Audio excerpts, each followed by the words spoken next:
You're listening to a Frequency Podcast Network production in association with CityNews. You may have missed it, but the final debate in the Conservative Party of Canada's leadership race took place Wednesday night. If you did miss it, well, don't feel too bad. You were far from the only one. Well, I can tell you there's no place I'd rather be right now. I'm told that I could have. Instead of being here with all of you in Saskatchewan, I could have been... That was Pierre Poilievre, who over the past several months has gone from favorite to frontrunner to basically all but a done deal to become the next leader of the Conservative Party. And if he doesn't feel like he needs to be there, it shouldn't come as a surprise that not too many people even noticed the debate was happening. So has Poilievre really sewn this thing up already? If he has, what does that mean for the Conservative Party and its direction? What does it mean for the Liberals and the next time we go to the polls? And most importantly, what could it mean for Canada? Because whether or not you support Poilievre and the Conservatives, he has some big plans should he find himself in the Prime Minister's office. And if he does, the millions of Canadians who put him there are going to be expecting some radical changes.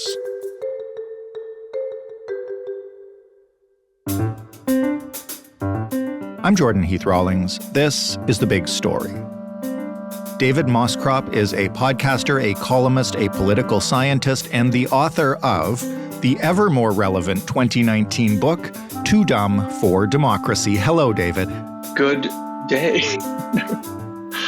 And I have to say, sometimes Canadian political scientist, because, you know, like a true masochist, I occasionally now am writing academic stuff for fun.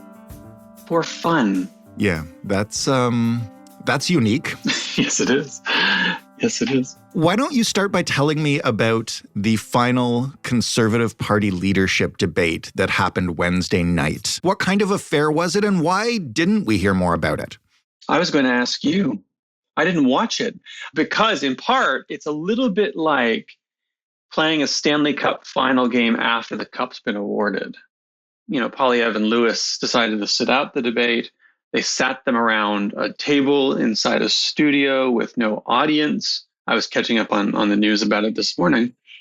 You know, maybe it's more like, you know, like a band without its classic front person. You know, imagine like Talking Heads without David Byrne and you get Tom Tom Club. Well, why wasn't Pierre Poilievre there? At least let's start with this. Why wasn't he there according to him speaking at a rally? Well, according to his campaign, he wasn't there because the debate was being held during the get out the vote period. And it was far more effective for campaigns to be focusing on going to meet their people and getting out the vote than it is to be sitting around and debating, which they've already done twice. I guess 3 times technically with the unofficial debate. And you know what? Okay, I get that. That was the official reason from the campaign. It just wasn't the right thing to do. There were better things to do during the balloting period. Put on your political strategist, political scientist hat just for a minute. What about unofficially? Why would Pierre not go to this debate? I mean, if you've won the war, why would you poke your head out into a sniper's alley? Has he won this war? This race is over, is it? I think it is. And I think a lot of people think it is. And I think the numbers confirm that it is, both the fundraising numbers and the membership sold. Now, it might not be in the sense that the ballots haven't all been marked and returned. So it's entirely possible that those that are out there still could go to someone else. The numbers could change if something kind of clismic happened. But I think if you're a betting person, and I don't bet on politics or sports anymore for that matter, to borrow an old Norm Macdonald joke, I don't like my bookie anymore. But if I were to bet on it, I would say, you know, the smart money's on that it's over. And so Pierre Poilievre there's no upside for him to show up at a debate where he's going to reach fewer people probably than if, you know, he went out and saw a crowd. And that's what he did yesterday. In fact, he made sort of an offhand remark when he was in Saskatchewan that, you know, why would he sit around and listen to a former Liberal premier talk about a carbon tax when he could be meeting people? Pretty good line. Not particularly kind, but it hasn't been a kind race. We'll talk about his pretty good lines in a minute here, because that's a big part of this campaign. But just to focus on the race, such as it is, you and a lot of people think it's over. Was it ever not over? I mean, back when Patrick Brown was also in it, there were kind of thoughts that he and Jean Charest could team up and take down Poilievre. But it really kind of has seemed like his to lose from the very moment it began, right? Yes, I think it was from day one. He was the presumptive favorite. I don't think it was a coronation, though. It wasn't fait accompli before it even started. In fact, there was an awful lot of talk about the resistance from Charest, the resistance from Brown, the fact that Lewis was surprisingly competitive the last time she ran. She could be again. Maybe Roman Bauer would dilute Pierre's support a little bit. And so it was a proper race in which different competing factions with different competing ideologies and perspectives on conservatism were having it out. And so it wasn't a coronation in the way that, say, Justin Trudeau running was more or less a coronation, or for that matter, before him, Paul Martin. Mm-hmm. Those were coronations. This was not a close race in the end, probably, but it wasn't quite a coronation. But I will say the fact that, Poilievre has been the favorite from the start and seems to be the favorite right to the end says that he was always the powerhouse candidate. But what it doesn't say, what it doesn't pick up, is the fact that there was an ideological debate happening in a way that you often don't see in other parties. In fact, the Conservatives, I would say, are more, at least expressly, ideological diverse within the narrow world of conservatism than, say, the Liberals are within the centrist world, or even in some cases the NDP within the left world. Let's talk about that for a minute, and maybe you can explain that ideological debate and what does it say about or mean for the future of the Conservative Party of Canada that Poilievre has now seemingly at least run away with it. Well, to oversimplify, for the purposes of this, because nobody wants a lecture, there are two general camps you can look at within the leadership race. The sort of old, what you call red Tory, a kind of somewhat, socially progressive-ish, economically slightly statist, but still business conservatism in the red Tory mold of Joe Clark and a little bit Brian Mulroney and, on the way back to John Diefenbaker to some extent. That's a sort of old Tory style that we saw for decades, and that was pretty much wiped out when the Alliance Party came to dominate conservatism and then became the Conservative Party anew.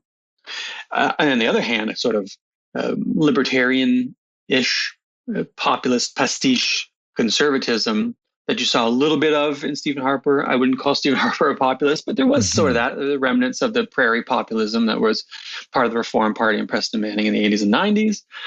And the sort of libertarianism of get government out of your lives, cut. Less government, less taxes, let people do what they want. Except if you're Pierre Poilievre, who supports the dairy lobby and supply management, in which case there's a big old asterisk, big old gatekeeper that he likes. But those are the two general camps. And you saw Lewis and Poilievre and Baber in the one, and Acheson sort of in the middle, and Charest and Brown in the red Tory side. And those are the two general camps. And they were having it out. And that represents a debate that the Conservative Party has been having internally and sometimes split apart for decades.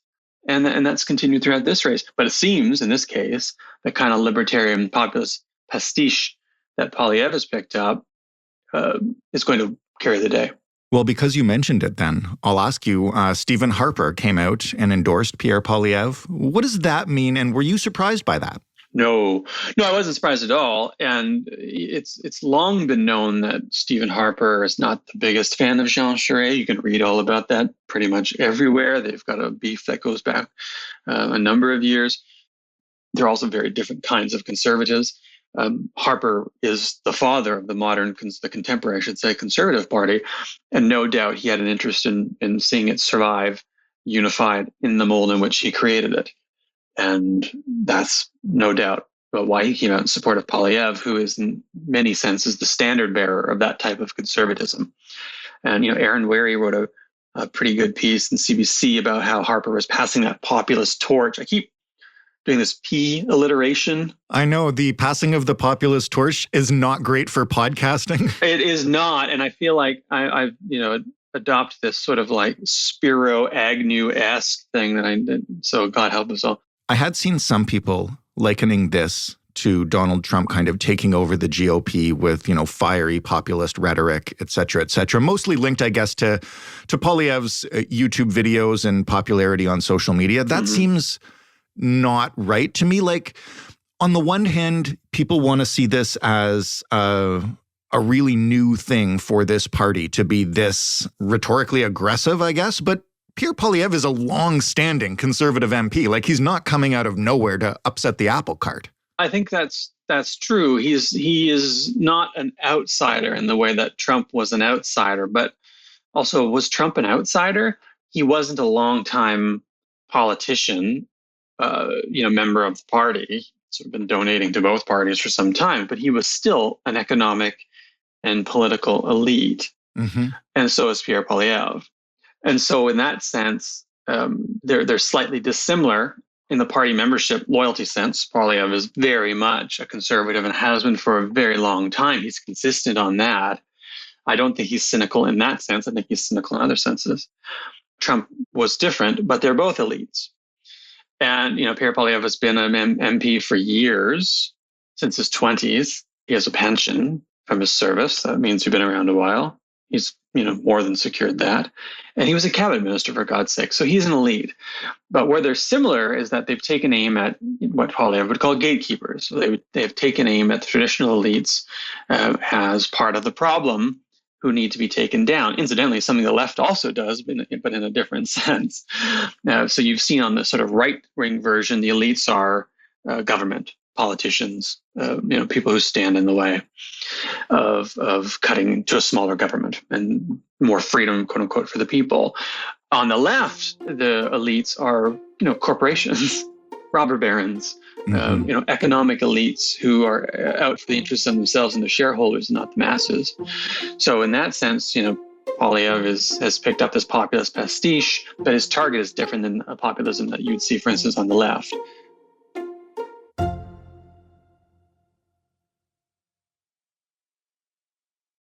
When we spoke to Shannon Proudfoot, then bureau chief for Maclean's, about Poilievre, who she spent a decent amount of time with, she kind of drew out two sides of him. The aggressive flamethrower with the good lines that we talked about, and then also, the student of political history, the guy who knows how politics works and knows how to get things done, et cetera, et cetera. A lot of people have been saying that Poilievre is taking this tact to secure the leadership and that he will move to the center once he wins. Do you think that there is a moderate inside him? No, I don't. I will say, if you're looking to understand Poilievre, Shannon's piece is a very good place to start. And she's a remarkably talented journalist, and she was able, as she often is, to draw a lot out from him and his politics and put it in context. So, I think that piece is a great place to start. I wouldn't conclude from it, or any other piece for that matter, that we can say, well, this is simply a leadership gambit. He will moderate. He might. And I think to some extent he may have to, because of the nature of our system. But I wouldn't say that you're going to get a fundamentally different Poilievre as leader of the Conservative Party or prime minister than we have now. He believes what he believes. To the extent that he'd be moderated, it would be by the fact that he has to deal with, as leader, a caucus, MPs, senators, party officials, and other opposition parties in the government. Or in government, he's got to deal with, again, the caucus, the opposition, the courts, the premiers, other countries, and the people of Canada, and so on and so forth, to whom he has made significant promises that he was going to have an awfully difficult time keeping. So I do think the structure of the state and the reality of being in a leadership position, which is much more difficult than running for it, would temper him a little bit just by necessity. But I still don't think that would mean he would give up his program. And I do think he would remain a combative politician, because he's always been a combative politician. Right. I don't think he's going to win and become a great unifier all of a sudden because he's in this position of power. I think if anything, he probably doubles down on it, even if the rhetoric does become tempered somewhat and the limits of what he can do become apparent. What is it about that program that has people either concerned or frankly fired up? Well, I think first and foremost, he's speaking to a rather large constituency that is rather rightfully concerned about their present and their future. They're anxious, they're frustrated, they're scared, they're angry. They're angry about making less money or making not enough money, about housing being too expensive, about inflation being a serious problem, about being tired 2.5 years into the pandemic, that they simply can't get ahead and they want solutions. They're angry about healthcare. They're angry about education. They're angry about all kinds of things, probably anxious about climate. And Poilievre has picked up on this and has been speaking to it in a way that other politicians haven't. And that fires a lot of people up. But the program he advances, or at least ostensibly advances, he hasn't been super detailed, but we can kind of work it out from what he's said, is smaller government, fewer services or less of it, right? He has this idea that ministers in his government would have to follow a pay-as-you-go rule. If you were to introduce a new dollar of spending, you have to cut a dollar of spending, as if government were household finance, which is not. So, there's this idea that, okay, well, smaller government will free people, and when people are free, they can go make money, and they get money from paychecks, not from government, and everyone ends up better. That's where people get anxious, because there's a moment in which people think, actually, maybe government is important in our lives. We need government now more than ever. We need it for healthcare. We need it for dental care, for mental health care, for vision, to tackle climate change, to make sure that when we lose our job because of a pandemic or economic downturn, that we have, a decent employment insurance scheme, that we have a pension when we retire, and so on and so forth. Say, okay, well, we need more government. That's not the Poilievre formula. And so those who believe less government will free them to do better, to make more money, love this. Those who don't are rightfully concerned about it. But he's picking up on the general anger across the population, including myself. Mm-hmm. I cannot stand him, but I watch his videos and I watch his rhetoric and think he's tapping into something important that other politicians haven't been able to. And it really speaks to people, and I understand why it does. To some extent, you've got to give it up, because he's done a great job at tapping into that sentiment, even though he's playing with fire. Why is he playing with fire? I mean, I think first and foremost, stylistically, and I think rather cynically, he's adopted this caricature of himself, sort of Thatcher cosplay for the post-truth era. And it is simply productive. It works, it generates lots of money, and it sells memberships. What's dangerous about it? Well, because it is fundamentally premised on two things. One, attack the Bank of Canada, attack the CBC, attack Trudeau, attack journalists.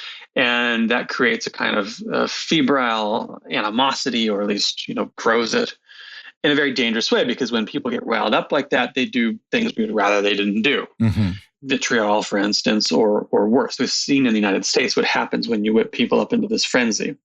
That's point one. So that's fundamentally dangerous and norm breaking, probably. It sort of starts this race to the bottom, because now everyone's at it, and you throw the norms out the window, and then what you have is the United States right now. So that's point one. Point two is he's making an awful lot of very angry promises to a lot of angry people. Now, do you think he can keep all of those promises? Can he lower the price of gas? Can he lower the price of food? Can he raise wages? Can he secure jobs? My guess is probably not. What happens when you can't make good on all those promises? What happens to those angry people then? Well, their lives get worse, for one, because you haven't solved their problems. Two, they're very angry, and now they're very resentful, and they become more distrusting, and they get up to God knows what. So there's at least two reasons that his campaign is extraordinarily dangerous, but it might work for him in the short run. In the long run, I'm reminded of a line that JFK once used, those who seek power by riding the back of the tiger often end up in the inside, as Trump did, right? I mean, you can keep this up for a while, but if it doesn't work, and often it doesn't work, well, then that's it for you. That's the end of your career, and you've just left a giant mess. Well, that brings us to the last thing that I want to talk about, which is, again, assuming Poilievre secures the leadership. Right now, we're not supposed to have an election for a few years. We know that can change, but just how fundamentally different will the next election be if it's Pierre Poilievre versus Justin Trudeau? Well, there was some data recently from Angus Reid and some interpretation from Philippe Fournier, who wrote a good piece about it in Politico. And the sense is, Charest would probably be better for the Conservatives in the sense that he could do better in Ontario and Quebec, which the Conservatives need to win. They came fairly close in the last two elections, we forget. That had things gone slightly differently in Quebec and Ontario for them, they might have won in 2019, they might have won in 2021. In both cases, they received more votes than the Liberals, although that doesn't ultimately matter. But it does show the fact that they were competitive. Both Charest and Poilievre right now are at roughly 34%, nationally, is what Angus Reid suggested in their July 18 to 20 sample. So they're competitive. Pierre Poilievre could very much win a national election. The suggestion, that the sort of takeaway, the analytic takeaway, as Fournier and others have noted, that it doesn't seem to be the case that his rhetoric is tanking him or would tank the party in a general election. So you've got to take them seriously. Keep in mind that Justin Trudeau is, there's growing flack and frustration with him, and it doesn't seem to be abating. And if the pandemic goes on, I should specify, the COVID-19 pandemic, we're also staring down monkeypox, and inflation continues and economic troubles continue, then the governing party is inherently at a disadvantage because they're the incumbents and it happened on their watch. And so who does the world turn? Who does the country turn to? Well, historically, they turn to the Conservatives as the alternative. So Poilievre could have a good shot just by default, just by being there. And that could happen any time between, let's say, September, which is extraordinarily unlikely, and, fall 2025, but it's going to happen, and troubles could extend to then. So, or even get worse. So, there's very much a chance that, Poilievre, if he wins, assuming he does, will be competitive in the next election and could very well become prime minister. How much of that would be helped by him having Justin Trudeau to face down, who obviously instigates a lot of anger from the base of voters we're talking about here? And could that be mitigated by, as a lot of people have discussed, Trudeau himself stepping down to make way for Chrystia Freeland or somebody else to sort of take a bit of that target away? There's a question I like to ask is, when was the last time a prime minister left their party in better shape than they found it? I feel like I'm not going to like the answer to that. Well, it doesn't really happen. I think Stephen Harper led his party to defeat. Jean Chrétien left the party for Paul Martin, but Paul Martin wasn't long for this world. We all remember what happened with Brian Mulroney, down to 2 seats. John Turner was defeated after Pierre Trudeau left the party, sort of limping in the 1980s. We probably have to go back to Pearson, who left the party in good shape for Pierre Trudeau in 1968. It's a long time ago. So it's been a while. That's my interpretation of it. People might disagree, but I would say 1968. On top of it, when was the last time a prime minister won 4 elections in a row? It's happened twice in our history, back to back, in the 19th century, and into the early 20th. MacDonald did it, and Laurier did it. Not a lot of modern precedent. No, and of course, it's a very different system back then. It was effectively a 2-party system, and it was very different. But it's a long shot, and that might be moderated by Trudeau leaving. I don't think it would be significant, especially if the heir to the prime ministership wasn't a particularly strong campaigner or fresh face. That person would have to be free of the baggage of the Liberals. And it's going to be hard to imagine any frontrunner who is, because they've been around for some time. Right. So I think it's going to be tough. And if you look at the history of the country, sort of go back and map when the Liberals win, when the Conservatives win, there's a long history of the Liberals governing for a period of time, people getting frustrated and sick of them and saying, okay, it's the Conservatives' turn. It's kind of been like the case for, pretty much since Confederation. The Liberals get tired, they get arrogant, they get incompetent. And if you look at the current state of affairs, it looks broadly similar to that pattern we've seen in the past. And then that's the ballgame. So I think they're just sort of timing out. Maybe they'll squeeze another minority government out of this, but it seems less and less likely. David, thank you so much for this. My pleasure. Thanks for having me.